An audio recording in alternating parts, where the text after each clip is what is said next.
রাত্রে হয়ে যায়। তখন ওই শিষ্যটা তার গুরুকে বলছিল যে অনেক তো রাত হয়ে যাচ্ছে, তো এখন আমরা বাড়িতে পৌঁছাতে পারবো না, এক কাজ করা যাক, এই গ্রামে কারোর বাড়িতে আশ্রয় নেওয়া যাক। বলে বলছি না, তো এই গ্রামে কারোর বাড়িতে আশ্রয় নেওয়া যাক। তো তখন ওই গুরুটা বলছে ঠিক আছে, তাহলে দেখো কোথায় থাকা যাক। তো যেতে যেতে একটা বাড়ি পাই, একটা ছোট্ট একটা কুড়ে ঘর, গরিব ঘর। তো সেটা দেখতে পাই, আর ওখানে শিষ্যটা গিয়ে দরজায় ঠকঠাক করে আওয়াজ করে। কি বললাম? ঠকঠাক করে আওয়াজ করে, আর ভেতর থেকে একজন বেরিয়ে আসে। বেরিয়ে আসার সাথে সাথে শিষ্যটা বলে যে আমরা আমাদের বাড়িতে যাচ্ছিলাম, কিন্তু আমরা পৌঁছাতে পারবো না, ভাবলাম এখানে কারোর বাড়ি থেকে যায়, তো তার জন্যই আমি আসলাম। তো তখন ওই গরিব লোকটা কি করলো, দরজাটা খুলে ওদেরকে ডেকে দিল ঘরে। ঘরে ঢোকার সাথে সাথে গুরু শিষ্য দেখতে পেলো ঘরে কিচ্ছু নেই, ভীষণ গরিব, খুব খারাপ অবস্থা। এটা দেখে ওই গুরুটা ওই লোকটাকে জিজ্ঞাসা করলো, তুমি কি করো, তুমি কি করো, তোমার এত অবস্থা খারাপ কেন, তুমি গরিব কেন, কি করো? বলছে আমার প্রচুর জমি জায়গা আছে, আমার প্রচুর জমি জায়গা আছে।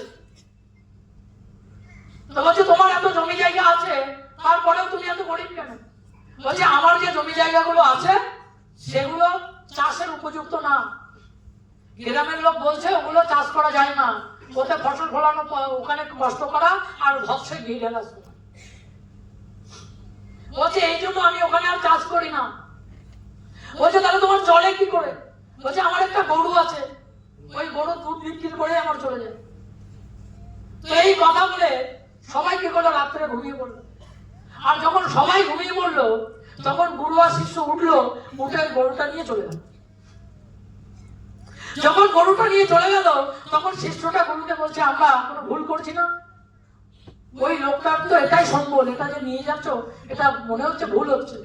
তখন গুরুটা শিষ্য থেকে তাকে মিষ্টি মিষ্টি হাসলো, কিছু বললো না। তো এইটা করতে করতে 10 বছর কেটে গেল। 10 বছর পরে ওই শিষ্যটা বড় শিষ্য গুরু হয়ে গেল। আর যখন বড় গুরু হলো, তখন ও ভাবলো যে আমার গুরু ছিল, সে যেমন একটা ভুল করেছিল, ওই ভুলটা ওকে সংশোধন করতে হবে, আমার দায়িত্ব, আমি জানি, তাহলে ওই ভুলটা সংশোধন করতে হবে।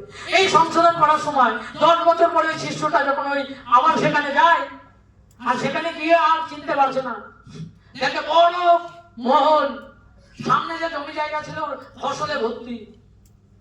তো ওখান থেকে যখন বেরিয়ে আসলো, তখন ওই শিষ্যটাকে জিজ্ঞাসা করছে তুমি কি আমাকে চিনতে পেরেছো? আমরা তোমাদের ঘরে ছিলাম একদিন। বলছে হ্যাঁ চিনতে পেরেছি। বলছে সেই দিন রাত্রে তোমরা না বলে চলে গেলে, আর তোমরা তো চলে গেলে সঙ্গে সঙ্গে আমার গরুটাও না দড়ি খুলে কোথাও চলে গেছে। ভালো বলছি। বলছে তোমার আজকে এই ডেভেলপমেন্ট কিভাবে হলো? বলছে আজকে ওই গরুটা যখন চলে গেছিল, আমি তখন হতাশায় ছিলাম যে আমি জীবনে করবোটা কি, খাবো কিভাবে। তো এটা যখন আমার কাছে কোনো অপশন ছিল না, তখন আমার ওই জমিতে গিয়ে আমি খাটনি শুরু করেছিলাম, আর ওখানে খাটতে খাটতে খাটতে খাটতে আজকে এই এলাকার সব থেকে বড় লোক আমি।